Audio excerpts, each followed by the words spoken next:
This is Dabu7 talking about the global food supply here, as summer and spring had offered us an opportunity to get out there and grow our own food. Going into the winter, a lot of people are going to be leaning heavily on supply chains, on grocery stores, on farmers. And what we're seeing here is that there is indeed a shortage globally.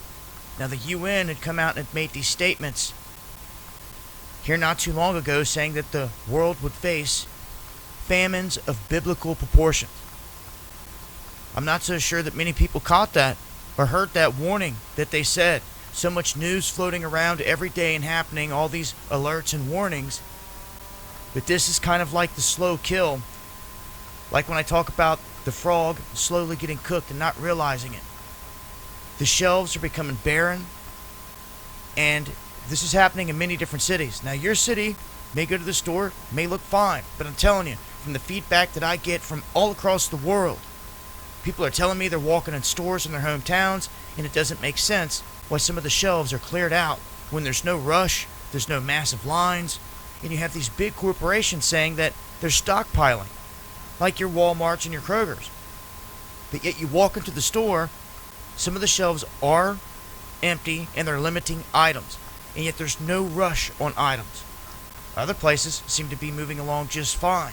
Just seems to me that the bigger corporations are going along with this whole thing globally, step by step, even when it comes down to rationing food.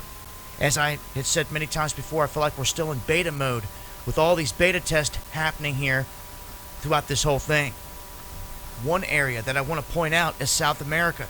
They're now saying that from Mexico City all the way down to the southern tip of South America, there are food shortages, with obviously the poorest areas getting hit the hardest.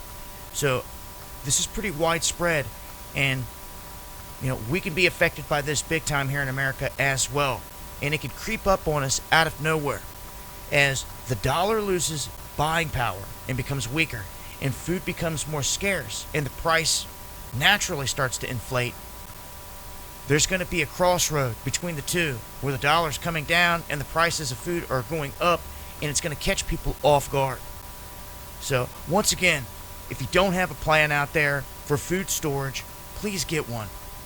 Whether it's freeze-dried food to get through 6 months, or you're making a garden, a greenhouse to get through the winter. Something's got to be done from here. Cannot be just depending on these grocery chains.